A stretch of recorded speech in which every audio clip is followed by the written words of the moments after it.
So good morning guys. और current affairs के revision वाले सेशन में सबसे पहले हम पुराने महीने के करंट अफेयर्स का रिवीजन करते हैं। तो देखिए हमारा पहला प्रश्न क्या है, किसे वर्ष 2019-20 के लिए बिस्मिल्लाह खान पुरस्कार से सम्मानित किया गया? तो आंसर होगा मुस्तबा हुसैन को। ये बांसुरी वादक हैं। और दुनिया भर के पर्यटकों के लिए सबसे पसंदीदा शहर बना है कौन सा? इंडोनेशिया का बाली शहर। सेकंड नंबर पे यूके का लंदन है और तीसरे पे यूनाइटेड अरब अमीरात का दुबई। और इसमें भारत के 3 शहर हैं, नई दिल्ली, उदयपुर और जयपुर। बीसीसीआई ने इतिहास में पहली बार किस ट्रॉफी के 2020-21 सत्र को रद्द कर दिया? रणजी ट्रॉफी को। और 2019-20 का जो रणजी ट्रॉफी था वो जीता था सौराष्ट्र ने। बताइए देश का पहला इग्लू कैफे ये कहाँ पे खोला गया? तो आंसर होगा जम्मू कश्मीर में। और मोजाम्बिक में किसे भारतीय उच्चायुक्त नियुक्त किया गया, हाई कमिश्नर? तो आंसर होगा अंकन बनर्जी को। अच्छा, सरकार ने बीमा में एफडीआई यानी कि फॉरेन डायरेक्ट इन्वेस्टमेंट की सीमा को बढ़ा के कितना कर दिया? तो आंसर होगा 74% कर दिया। पहले ये 49% था। और अंकटाड की रिपोर्ट आई थी, उसमें बताया था कि पिछले साल चाइना में सबसे ज़्यादा एफडीआई आया था। फिर बताइए तमिलनाडु के नए मुख्य सचिव कौन बन गए? राजीव रंजन बन गए। और अभी यहाँ पे नए चीफ जस्टिस कौन बने थे? संजीव बनर्जी। बताइए किसने अभी 1 फरवरी को अपना स्थापना दिवस मनाया था? भारतीय तटरक्षक बल ने, जिसके डायरेक्टर जनरल कौन है? कृष्ण स्वामी नटराजन हैं। और किस राज्य में थिपुसुम त्योहार मनाया गया? तमिलनाडु में। बढ़ते आगे। फिर आप बताइए अभी रेलवे बोर्ड के नए चेयरमैन और सीईओ कौन बने हैं? तो आंसर होगा सुनीत शर्मा। विनोद कुमार यादव की जगह आएंगे। और सीआईएसएफ यानी कि सेंट्रल इंडस्ट्रियल सिक्योरिटी फोर्स के डायरेक्टर जनरल ये कौन बन गए? सुबोध कुमार जायसवाल बन गए। फिर बताइए किसे ग्लोबल अलायंस ने गावी बोर्ड में सदस्य के रूप में नामित किया? तो आंसर होगा हमारे स्वास्थ्य मंत्री डॉक्टर हर्षवर्धन को। गावी की फुल फॉर्म हो गई यहाँ पे global alliance for vaccines and immunization. फिर बताइए किसे 2020 के प्रतिष्ठित इंजीनियरिंग पुरस्कार से सम्मानित किया गया? तो आंसर होगा विनोद कुमार यादव को। और इंजीनियर्स डे कब मनाया जाता है? 15 सितंबर को। भारत और किस देश के बीच स्काईरोस नाम का एक अभ्यास आयोजित किया गया? तो ये भारत और फ्रांस के बीच में हुआ। फ्रांस की कैपिटल पेरिस है और यहाँ के जो पीएम हैं वो जीन कोस्टेक्स हैं, प्रेसिडेंट इमैनुअल मैक्रोन है। ये एक्सरसाइज हुआ था राजस्थान के जोधपुर में, जनवरी में हुआ था। बताइए भारत का पहला एथेनॉल प्लांट की स्थापना कहाँ पे की जाएगी? तो आंसर होगा छत्तीसगढ़ में। और जॉनी मुलाक पदक के पहले प्राप्तकर्ता कौन बन गए? अजिंक्य रहाणे बन गए। फिर बताइए किस देश ने 2023 तक लकड़ी के बने दुनिया के पहले उपग्रह को, सैटेलाइट को डेवलप करने की घोषणा की? तो आंसर होगा जापान ने। और 5 आइज नेटवर्क के 6ठे सदस्य के रूप में कौन सा देश शामिल हो रहा है? तो आंसर होगा जापान। और किस स्टील कंपनी ने वाटर मैनेजमेंट में उत्कृष्टता के लिए CII नेशनल अवार्ड 2020 जीता? तो आंसर होगा टाटा स्टील। टाटा स्टील का हेडक्वार्टर मुंबई में है। चेयरमैन है नटराजन चंद्रशेखरन। सीईओ टीवी नरेंद्र ने। बढ़ते आगे।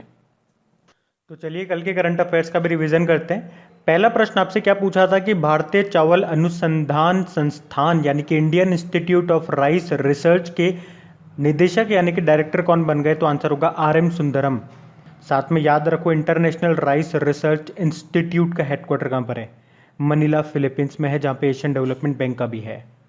अच्छा, नेशनल जियोलॉजिकल पार्क कहाँ पर है? जहाँ पे अभी 8 एशियाई शेर कोविड पॉजिटिव पाए गए थे। तो आंसर होगा हैदराबाद में।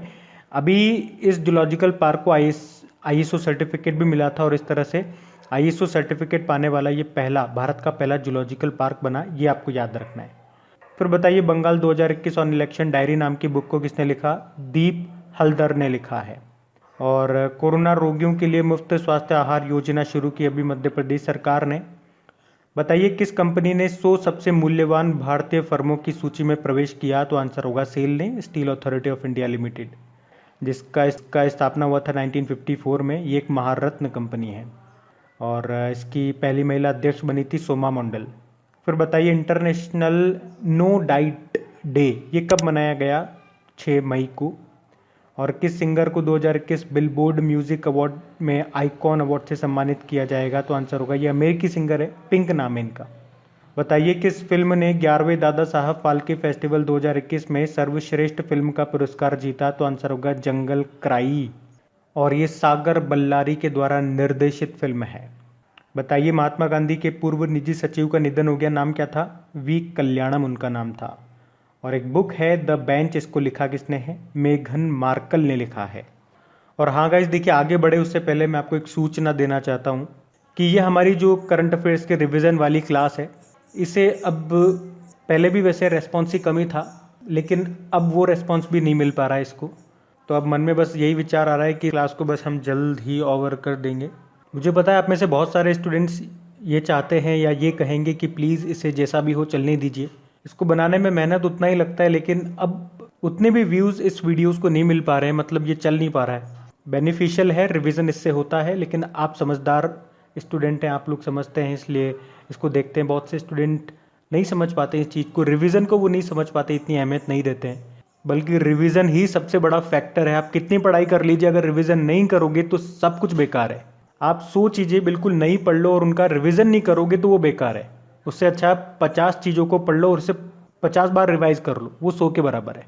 अगर आप लोग चाहते हैं कि ये वीडियो सीरीज़ इसी तरह से चलती रहे तो प्लीज़ इसे शेयर करना स्टार्ट करें, इसे शेयर करें अपने दोस्तों के साथ में, अपनी ग्रुप्स में। और सबसे इम्पॉर्टेंट बात, जो हमारी वो 15-16 मिनट की क्लास होती है, उसका ऑडियो रिवीजन बना करके मैं अपलोड करता हूँ आपके लिए, ताकि उसे आप जब भी समय मिले उसका रिवाइज कर सके। 4-5 मिनट का वो ऑडियो होता है, मतलब 15-16 मिनट की क्लास को मैंने 4-5 मिनट में कर दिया आपके लिए। लेकिन वहाँ पे जाकर भी आप उसको नहीं सुन रहे हो। मेरे करने से कुछ नहीं होगा, आपको भी कदम आगे बढ़ाने पड़ेंगे।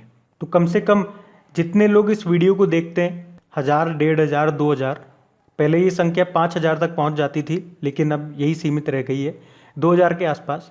आप लोग कहेंगे कि आप लोग शेयर करते हैं, मैं मानता भी हूँ, स्टूडेंट देखते नहीं है, लेकिन उसमें आप क्या कर सकते हैं, ये भी बात सही है। लेकिन ये तो मैं आपसे कह सकता हूँ ना कि आप जो 2000 स्टूडेंट है जो इस वीडियो को पसंद करते हैं, कम से कम खबरी एप्लीकेशन पे उन ऑडियोज़ को तो आप सुन ही सकते हैं एक बार। तो चलिए फिर ऐसा ही करते हैं, ये वीडियोज़ आपके कंटिन्यू रहेंगे, जैसा भी होगा मैं मेहनत करूंगा, चाहे व्यूज़ मिले ना मिले, लेकिन आपको एक प्रॉमिस करना होगा। खबरी एप्लीकेशन पे जो डेली मैं ऑडियोज़ अपलोड करता हूं, उनको आपको डेली सुनना होगा। 2-4 मिनट निकालिए, उनको सुनिए। और अभी तक आप मुझे खबरी एप्लीकेशन पे नहीं जुड़े हैं तो नीचे आपको ऑडियो रिवीजन करके लिंक मिल जाएगा, वहाँ जा करके आप क्रिक एग्जाम सर्च करिए। तो जैसे आप लिंक पे क्लिक करेंगे, खबरी एप्लीकेशन पे पहुंच जाएंगे, वहाँ पे क्रिक एग्जाम अपना जो चैनल है वहाँ पे ऑडियोज़ मिल जाएंगे। वहाँ पे आप मुझे फॉलो कर लीजिए और बेल आइकन को क्लिक कर लीजिए, ताकि जब भी ऑडियोज़ अपलोड होंगे उनका सबसे पहले नोटिफिकेशन आपको मिल सकेगा। ऑडियोज़ अब आपको डेली सुनना है, तो इन वीडियोज़ को कंटिन्यू रखने की है वो ऑडियोज़। आप वो ऑडियो सुनेंगे, आपको भी पता लग जाएगा, मुझे भी पता लग जाएगा कि कितने लोगों ने उसे सुना है। अब फैसला आपके ऊपर है। अब ये हम बढ़ते हैं आगे।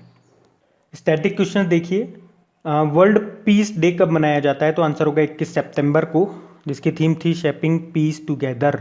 सोमालिया की कैपिटल क्या होती है? ये एक ईस्ट अफ्रीकन कंट्री है जिसकी कैपिटल होती है मोगाडिशु। करेंसी इसकी क्या होती है? Somali shilling. और इसके प्रधानमंत्री है मोहम्मद हुसैन रोबल। बताइए, कर्नाटक विकास ग्रामीण बैंक का हेडक्वार्टर कहाँ पर है? धारवाड़ कर्नाटक में।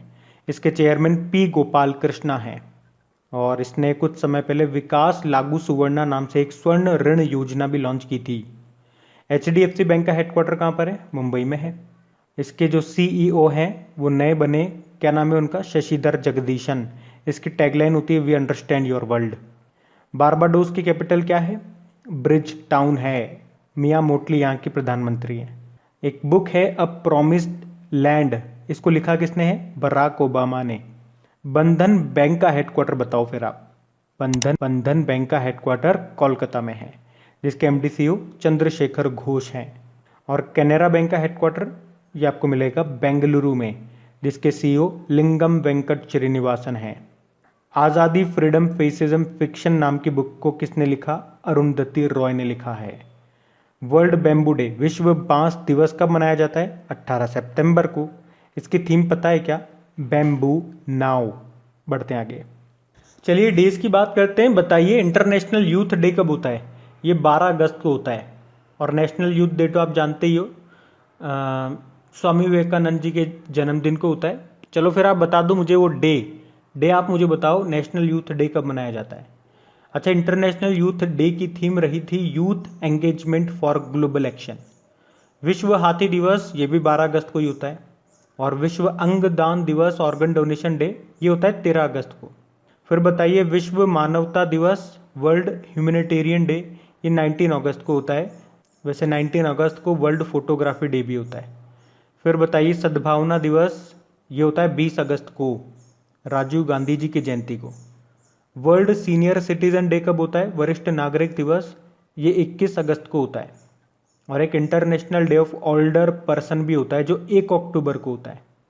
बताइए महिला समानता दिवस कब होता है, 26 अगस्त को होता है। और नेशनल स्पोर्ट्स डे कब होता है, ये होता है 29 अगस्त को। और अंतर्राष्ट्रीय चैरिटी दिवस ये 5 सितंबर को होता है, जब नेशनल टीचर डे भी होता है। और वर्ल्ड टीचर डे कब होता है, इसके 1 महीने बाद 5 अक्टूबर को। अंतर्राष्ट्रीय साक्षरता दिवस इंटरनेशनल लिटरेसी डे ये होता है 8 सितंबर को। तो गाइज ये था हमारा करंट अफेयर्स का रिवीजन वाला सेशन। और अगर सेशन अच्छा लगा है तो इसे लाइक और शेयर ज़रूर करना। और खबरी पे जो ऑडियोज़ अपलोड किए जाते हैं तो उनको सुनना मत भूलें। आप लोगों के लिए ही वो अपलोड किए जाते हैं, तो आपको उसे ज़रूर सुनना है। उसका लिंक आपको नीचे डिस्क्रिप्शन में मिल जाएगा ऑडियो रिवीजन करके।